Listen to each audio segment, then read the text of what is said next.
மணப்பெண்ணின் பிரத்யேகமான திருமணம் விவாஹா தி Chennai silks. யூடியூப்லேருந்து Chitra Srinivasan sir, நாங்கள் ஏன் புதியவரான விஜயை தேர்ந்தெடுக்கக்கூடாது? புதியவரான விஜயை தேர்ந்தெடுக்கலாம், பழையவரான அஜயை தேர்ந்தெடுக்காமல் விடலாம். இதெல்லாம் உங்களுடைய விருப்பம், அதில் வந்து யாரும் மறுக்கிறதுல. ஆனால் புதியவர் பழையவர் அப்படிங்கிறதுக்காகவே ஒருத்தர் தேர்ந்தெடுக்கக்கூடாது, அவ்வளோதான். நம்ம வந்து தகுதியானவரா தகுதியற்றவரா அப்படின்னு பார்க்கணும். நடிகரா அப்படிங்கிறதுனால ரிஜெக்ட் பண்ணக்கூடாது, புதியவர் அப்படிங்கிறதுனால தேர்ந்தெடுக்கக்கூடாது. நல்லவரா வல்லவரா ஊழல் கரைபடியாதவரா அனுபவம் வாய்ந்தவரா கட்டமைப்பு கொண்டவரா இதை மாதிரி பல விஷயங்களை பார்த்து நம்ம வந்து வாக்களிக்கணுமே தவிர விஜய்க்கு வாக்களிப்பதற்கான காரணம் அவர் புதியவர் என்பதனால் இருந்துக்கூடாது. அவருக்கு நீங்கள் வாக்களிங்க, அவர் ஊழல் பண்ணாதவர், அவர் வந்து ஃப்ரெஷரு, அவர் வந்து 2 கட்சியும் கிடையாது அப்படின்னு இது மாதிரி வேற காரணங்கள் நீங்கள் வச்சுக்கோங்க. நமக்கு அதில் ஒன்றும் ஆட்சேபனை கிடையாது, அது உங்களுடைய உரிமை, யாருக்குனாலும் அந்த மாதிரி வாக்களிக்கலாம்.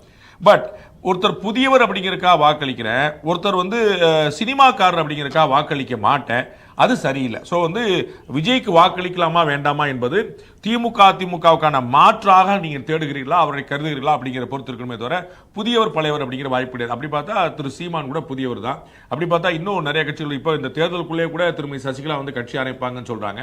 அப்போ அந்த மாதிரிலாம் புதுசாக வந்துட்டாங்கன்னா சரி, திருமதி சசிகலாவோட கட்சி ரொம்ப புதுசாக இருக்கு, அப்போ அந்த கட்சிக்கு வாக்களிப்புன்னு வாக்கு போறீங்களா? ஸோ புதுசா பழசா அப்படிங்கிறது இல்லை, நல்லவரா வல்லவரா அனுபவம் வாய்ந்தவரா கட்டமைப்பு இருக்கிறதா ஆட்சி நடத்தக்கூடிய திறன் இருக்கிறதா அப்படிங்கிறத பார்த்துட்டு தான் வாக்களிக்கணுங்கிறது ஒரு அடிப்படையான விஷயம். ராஜகோபாலன் சார் இணைப்பில் இருக்கீங்க, நங்கநல்லூர்ல இருந்து உங்களுடைய கேள்வி கேளுங்க. ரொம்ப நன்றி. கேள்வி விஜய், காங்கிரஸ், விசிகா, தேமுதிக, ஓபிஎஸ், சசிகலா இவங்க எல்லாம் சேர்ந்தா வாய்ப்பு இருக்கா? சேர்றதுக்கு வாய்ப்பு இருக்கா? சேர்ந்தா ஜெயிக்கிறதுக்கு வாய்ப்பு இருக்கா? யாரு கூடங்க? Vijay, Congress. Okay, got it. Vijay கூட காங்கிரஸ் சேர்ந்தாலே ஒரு வலுவான மும்முனை போட்டி உருவாயிருங்க. அதில் வந்து எந்த குழப்பமும் இருக்காது, வலுவான மும்முனை போட்டி உருவாயிரும். ஆனால் அட்வான்டேஜ் ஏடிஎம்கேவா தான் இருக்கும், என்டிஏ அலையன்ஸ்க்கு தான் இருக்கும். ஏன்னா வந்து மும்முனை போட்டி வரும்போது காங்கிரஸ் கட்சி வெளியேறிடுச்சு அப்படின்னாலே, திமுக கூட்டணி வெளியேறிச்சுனாலே மினிமம் கேரண்டியா 5% ஓட்டு வந்து திமுக கூட்டணிலிருந்து வெளியே போயிடும்.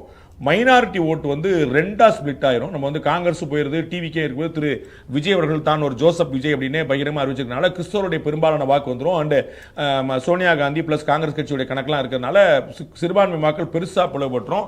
அது திமுகவுக்கு பெரும் பின்னடைவாக மாறிடும். அதிமுக பாஜக தேசிய ஜனநாயக கூட்டணிக்கு ஒரு பெரிய அட்வான்டேஜாக மாறும். ஆனால் அதற்கான வாய்ப்பு இருக்குதா அப்படிங்கிறத என்னால் சரியாக கணிக்க முடியல. அதான் வந்து ஏன்னா ரொம்ப கடுமையான போட்டி வந்து மல்லிகார்ஜுன கார்கே, சோனியா காந்தி, திரு செல்வ பெருந்தகை 3 பேருமே முயற்சி பண்ணிட்டு இருக்கிறாங்க.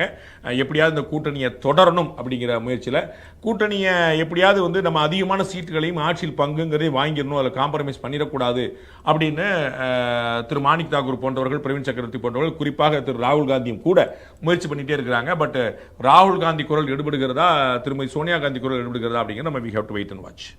மிஸ்டர் பூபதி இணைப்பில் இருக்கீங்க, உங்களுடைய கேள்வி கேளுங்க. சார், நாங்க ஜென்சி கிட்ஸ் வந்து நாங்க ட்ரெண்டிங்ல இருந்தே பழக்கமாயிடுச்சு சார். சின்ன வயசுல இருந்தேன்னு அரசியல அந்த மாதிரி ட்ரெண்டிங்ல இருக்கிறது வந்து எங்களுக்கு சூட்டபுளா இருக்குமா, இல்ல அது பேரண்ட்ஸ் ஆலோசனை பண்ணி நாங்க அந்த மாதிரி? உங்களுக்கு என்ன வயசுமா? 19 சார். 19ஆமா? உண்மை சொல்றீங்களா போய் சொல்றீங்களா? நம்ம வாட்ஸ்அப்ல நீங்க வந்து உங்களுடைய பர்த் சர்டிஃபிகேட் அனுப்பிவிடுங்க. ரொம்ப சூப்பர், வெரி ஹாப்பிங்க.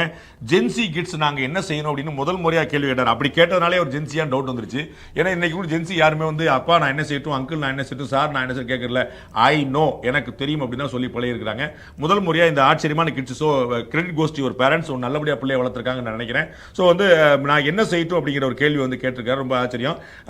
நல்ல கட்சியா, வல்லமை கொண்ட கட்சியா, அனுபவம் வாய்ந்த கட்சியா, முதலமைச்சர் கேண்டிடேட் யாருங்கிறத பார்த்துட்டு யார் தொடர்ந்தா அல்லது யார் இருந்தா நல்லது அப்படிங்கிறத பார்த்துட்டு அந்த மாதிரி வாக்களிக்கணும். லோக்கல் கேண்டிடேட்டோ, ஜாதியோ, மதமோ, பணமோ, மற்ற பல விஷயங்களையும் பார்க்காம நம்ம வந்து நல்லாட்சி கொடுப்பார்களா அப்படிங்கிறத மட்டும் மனசில் வச்சுட்டு வாக்களிக்கணும். ஸோ வந்து புதுசாக வந்து ஏற்கனவே இந்த கேள்விக்கு பதில் சொன்ன போல ஃப்ரெஷ்ஷராக ஒருத்தர் வந்திருக்காரு அப்படிங்கிறக்கா மட்டுமே இல்லை, நல்லவர் அப்படின்னா வாக்களிக்கலாம், வல்லவர் அப்படின்னா வாக்களிக்கலாம், அனுபவம் கொண்டவர்னு வாக்களிக்கலாம், கட்டமைப்பு இருக்கு, ஆட்சி நடத்தும் திறன் இருக்கு அப்படிங்கிற மாதிரி மல்டிபிள் டைமென்ஷனல் பர்சனாலிட்டியாக ஒரு பன்முக திறமை கொண்ட ஒரு நபராக இருந்தால் அவர்களுக்கு வாக்களிக்கலாம். Thank you very much for your question. ஃபேஸ்புக்ல இருந்து ரமேஷ், தாவேகா, நாதாகா மற்றும் தேமுதிக ஆகிய 3 கட்சிகள் ஒன்றிணைந்தால் தமிழ்நாட்டில் ஆட்சி அமைக்க முடியுமா?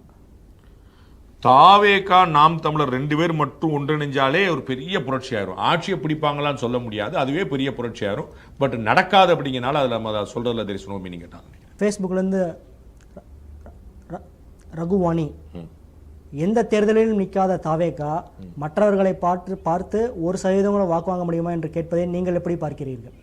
எந்த தேர்தலோடு நிற்காத தமிழக வெற்றி கழகமா? ஓகே, தமிழக வெற்றி கழகம் வந்து எந்த தேர்தல் நிற்கல அப்படிங்கிறனால நம்ம வந்து அவங்களுக்கு எந்த வாய்ப்புமே கிடையாது நம்ம சொல்லிட முடியாது. அவங்களுக்கு வந்து ஒரு நல்ல ஸ்பேஸ் இருக்குது அப்படிங்கிற நம்ம வந்து கண் கூட பார்க்குறோம். வித்தவுட் எனி டவுட் அவங்களுக்கு வந்து ஒரு பெரிய வாய்ப்பு இருக்குது. அவங்க வந்து இதுவரைக்கும் எந்த கட்சியுமே பெறாத வாக்கை பெறுவார்கள். நல்ல இன்ஃப்ளூயன்ஸ் பண்ணியிருக்கிறாங்க, நல்ல பெனட்ரேட் ஆகிருக்காங்க. தமிழ்நாடு முழுக்க அவர்களுக்கான வாக்கு வங்கி இருப்பது நிறுவனமாக இருக்கிறது. அது ஆட்சியை பிடிக்கிறதுக்கு 2026 உதவாதே தவிர அவர்கள் ஒன்றும் இல்லாமல் சுற்றிட்டு இருக்காங்க. ஒரு கவுன்சிலர் கூட இல்லை, அவங்களால எதுவுமே முடியாது அப்படிங்கிறதெல்லாம் வந்து ஒரு அதீதமான எதிர்க்கட்சிகளை குறைவாக எடைபோடும் தன்மை. அப்படி எடைபோடக்கூடாது. தாவேகாவுடைய பிரசன்ஸ் அது வந்து சில பேருடைய ஸ்பாயிலராகவும் சில பேருடைய கிங் மேக்கராகவும் கூட மாறுவதற்கான அதிகமான வாய்ப்புகள் இருக்கின்றன. ஊத்துக்குளியிலிருந்து நவீன்ராஜ், உங்களுடைய கேள்வி கேளுங்க. வணக்கங்க. பெருந்துறை சட்டமன்றம் ஊத்துக்குளி நவீன்ராஜுங்க. அண்ணா வணக்கண்ணா. இப்போ வந்துங்கன்னா அந்த சட்டமன்ற தேர்தலில் திமுகவோட எதிர்ப்பு ஓட்டை வந்து டிவிகே தலைவரோட விஜய் வாங்குவாரா அப்படிங்கறத என்னுடைய கேள்விங்க. ஆமாங்க, திமுகவுடைய எதிர்ப்பு ஓட்டை விஜய் வாங்குவாருங்க. திமுகவுடைய எதிர்ப்பு ஓட்டை அதிமுக வாங்குங்க. நிறைய பேர் வாங்குறாங்க, அதான் முக்கியம். அது திமுகவுடைய எதிர்ப்பு வாக்குகள் பிரியுது, பாஜகவுடைய எதிர்ப்பு வாக்குகளும் பிரியுது. அதான் ரொம்ப முக்கியமான இன்ட்ரெஸ்டிங்கான கேம். என்னுடைய கணிப்பு சரியா இருக்குமானால், ஐ don't have any data with me, but என்னுடைய கணிப்பு என்னன்னா, ஒருவேளை தாவேகா 18% ஓட்டு வாங்குது அப்படின்னா அதுல 10% டிஎம்கே விழக்கூடிய வாக்கா இருக்கும், 8% ஏடிஎம்கே விழக்கூடிய வாக்கா இருக்கும். ஸோ அந்த வகையில் ஏடிஎம்கே அலையன்ஸ் வந்து வில் கெயின் 2% அப்படின்னு நான் நினைக்கிறேன். பட் வந்து தாவேகாவுடைய வாக்கு எல்லா கட்சியிலிருந்து பிரிகிறது. அதிகமாக பட்டியலினத்தவர்களுடைய வாக்குகள் போகின்றன, வட மாவட்டங்களுடைய வாக்குகள் அதிகமாக போகின்றன, மைனாரிட்டி வாக்குகள் முஸ்லீம்களுடைய வாக்குகள் போகின்றன, கிறிஸ்தவருடைய வாக்குகள் போகின்றன, அதில் இருக்கக்கூடிய இளைஞர்களுடைய வாக்கு பிலோ 40 அவங்களுடைய வாக்குகள் போகுது. ஸோ இதெல்லாம் வந்து போகுது. பட் வந்து தாவேகா வாங்கக்கூடிய வாக்கு வந்து ஒரு கட்சிக்கு மட்டுமே இழப்பு கிடையாதுங்க, எல்லா கட்சிக்குமே இழப்பு தான். அதிமுக இழப்பை ஏற்படுத்துகிறது, அதிகமாக திமுக இழப்பை ஏற்படுத்துகிறது அப்படின்னு நான் கருதுறேங்க. It is my opinion. இது என்னுடைய கணிப்பு தானே தவிர I don't have a data. அது வந்து ரிசல்ட் வந்த பிறகு தான் நம்மளை கரெக்டாக சொல்ல முடியுங்க.